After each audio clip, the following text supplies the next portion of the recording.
Привіт, друзі! Вітаю вас на каналі Фітнес за 40. Перш за все, хотів сказати, що я є звичайною людиною, яка тренується вдома для себе, ніякий не тренер, не спортсмен. Інформація, яка буде подана в цьому ролику, вона є ознайомчого характеру. Історія, як я попав в ПРТ. Що все почалося? Так давно, десь місяць назад, я зацікавився програмою Павла Зацуліна по заняттю з гирями. Kettlebell X. Відео є у мене на каналі про цю програму.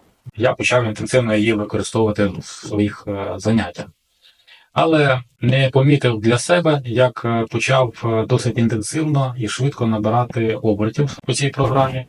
І десь через день у мене були інтенсивні тренування. Ось прикладу вирізку з смарт-годинника, де буде видно, що кожне наступне тренування було інтенсивнішим за попереднє. І відповідно від останнього мого найінтенсивнішого тренування на наступний день, наступного ранку я не зміг нормально встати з ліжка. Згідно цієї програми, згідно рекомендацій Павла Зацуліна, програма виконується вправа 10-15 секунд виконується, і до кінця хвилини я мав відпочивати. Але я від себе додавав деякі вправи, які відповідно заважали моєму відновленню і піднімали пульс до 150-160 ударів на хвилину. І відповідно загальна інтенсивність тренування була досить значною, досить високою, після яких я не встигав відновлюватися, але моє зацікавлення цієї програми було настільки високе, що я ігнорував втому і продовжував займатися. Такий підхід, відповідно, дав збій, не довелося довго чекати, десь, певно, тиждень-півтора максимум. Висновок навіть вже можна зробити з цієї моєї розповіді, що гнатися в нашому ділі – це не варіант. Треба давати тілу відпочинок, час на відновлення. Я вважаю, що моя нервова система була перегружена, можливо, м'язи ще би працювали, але для нервової системи це було вже too much. Як я вже сказав, наступний ранок був для мене дуже важким. У мене була апатія, занепад сил, нічого не хотілося. Взагалі, ледве ноги по квартирі соло. Відчуття несприємне. Дня 3-4 я взагалі з пониженим імунітетом захворів, відчував себе досить погано.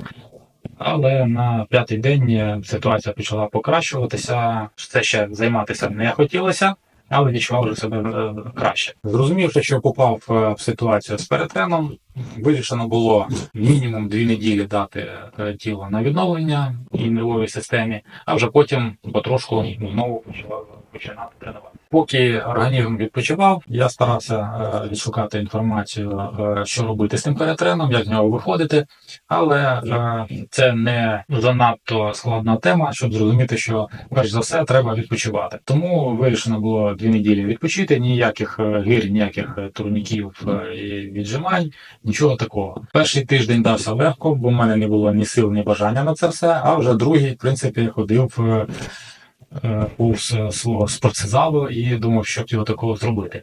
Але я гідно витримав цей челендж і почав займатися тільки через 2 неділі. Дякую всім, звичайно, за підтримку, що переживали. Нікуди я не дівся, продовжую займатися. І продовжую займатися згідно програми Павла Зацуліна. Ця програма дійсно мені зайшла, я її і на тепер використовую. Навіть деякі її принципи використовую в інших своїх тренуваннях з гирями, які не описані в його програмі. Чим цікава для мене ця програма? Тим, що в принципі, якщо виконувати згідно її рекомендацій, то час на відновлення організму після кожного тренування складає від 17 до 20-22 годин. Що в принципі говорить про те, якщо є дуже сильне бажання, то можна займатися навіть кожного дня. Але принципи такі, що робити цю програму кожного дня стане нудно. Тому що основними вправами є маги, жими з гирями. Певно, що цілий місяць робити маги кожного дня набридне не тільки мені. Тому її потрібно розбавляти іншими вправами, з іншими тренувальними підходами. Тому я чередую день тренувань згідно програми по Зацуліну, через день, відповідно, інша програма, теж гирями. Ще хотів додати, непомітно для себе я став прихильником тренування саме з гирями. Ніяких гантелей чи штанг. Можу розмовляти це резиною, турніком, підтягуванням і віджиманнями. Але основне це камері. Але ж повернемося до перетрену. Після 2 тижнів відновлення я знову приступив до занять по цій програмі, але вже даю в проміжках між основними вправами той час відведений, щоб я міг відновити свій пульс, своє дихання десь в проміжку 130-125 поштовхів на хвилину. І це дійсно дає свої результати. Кожне таке тренування, воно займає в мене десь біля 25-30 хвилин, в залежності там з розминкою і так далі. Час на відновлення складає 17-22 години. Ну, цього, в принципі, достатньо, щоб на наступний день